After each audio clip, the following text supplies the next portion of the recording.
Hey, what's going on? Ryan here with Intersection Records. And we are reviewing albums. An album today by the legendary, one and only thrash metal gods, Metallica. And the new record, 72 Seasons. This is quite good. Quite blown away. This came out 3 days ago. It came out, today's Sunday.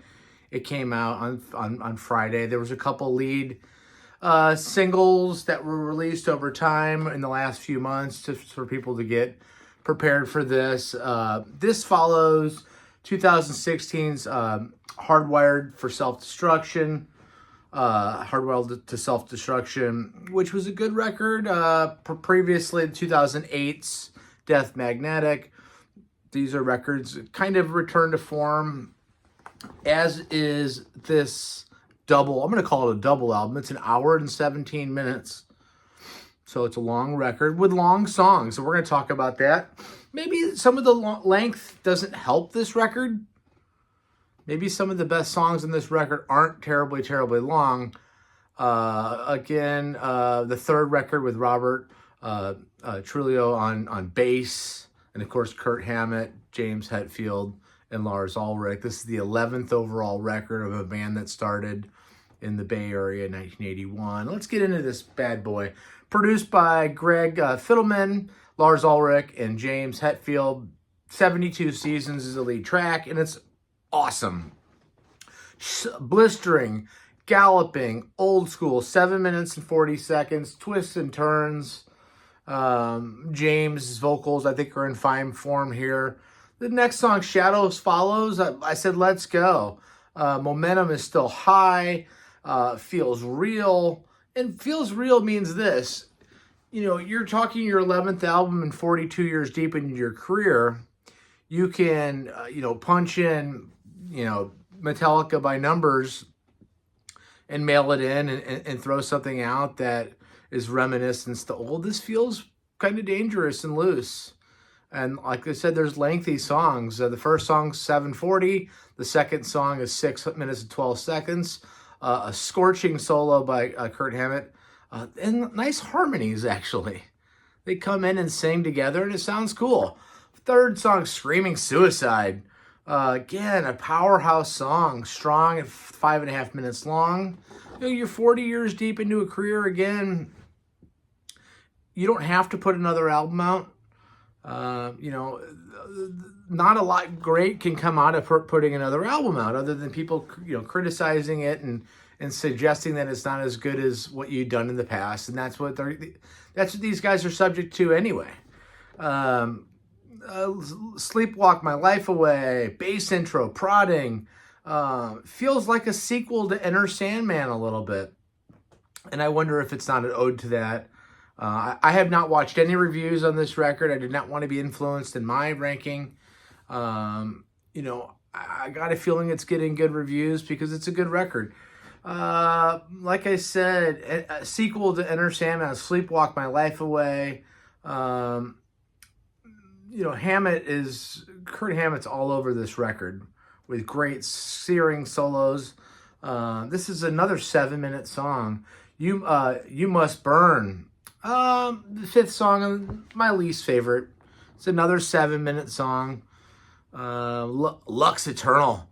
Eterna. That was the first lead single of this record. Just bad to the bone. One of the best. It's only 3 minutes and 46 seconds. And you wonder, is this album a little inflated with this too much length on songs that are 7 minutes that could be 4.5 pretty easily, or even 5. We just condense everything into a big, stronger mix. Crown of Barbed Wire, haunting, strong again, carrying the weight of the metal world, right? For a religious analogy, is he carrying the weight of the world? Is he wearing that crown of barbed wire as he sacrifices himself to the metal gods?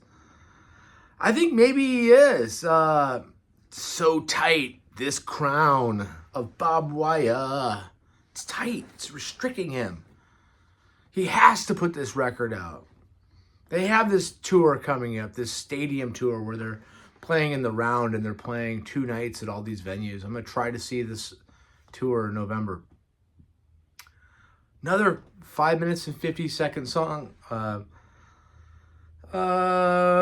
Chasing Light. The production and the engineering is so good on this record. Yes, it sounds modern, but it also sounds like it's right from 1982. You know, and some of the stuff, especially the back towards the album, sounds like some of the 70s. Just great guitar playing, great engineering, production. The record sounds really good. I'm listening on Spotify, and I'm listening through some Beats headphones primarily. If Darkness had a sun, vintage again. You know, I said if it ain't broke, don't fix it. You know, you are dialing up the formula a little bit here, but it works. It works very well. Too Far Gone, you know, again, Chasing Lights, 6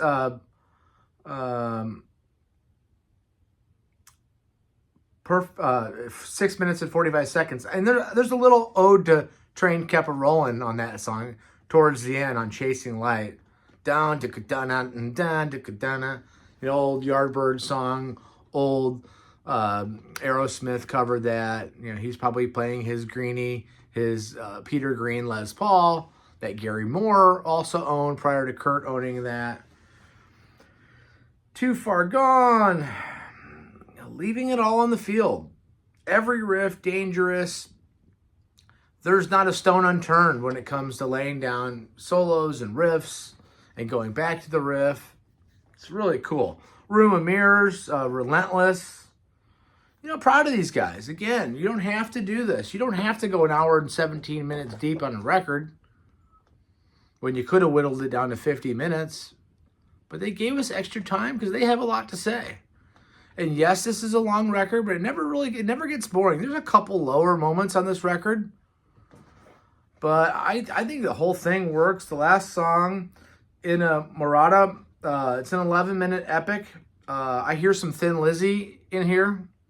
Some Gary Moore, Black Rose era. Thin Lizzy playing his guitar. Playing Greenie, which is a 59 Les Paul. Look at that cover. Here's how my rating system works as you watch my shows. 5 is a drop dead classic, perfect. 4 is great. 3 is good. 2 is not good. And 1 is a piece of crap.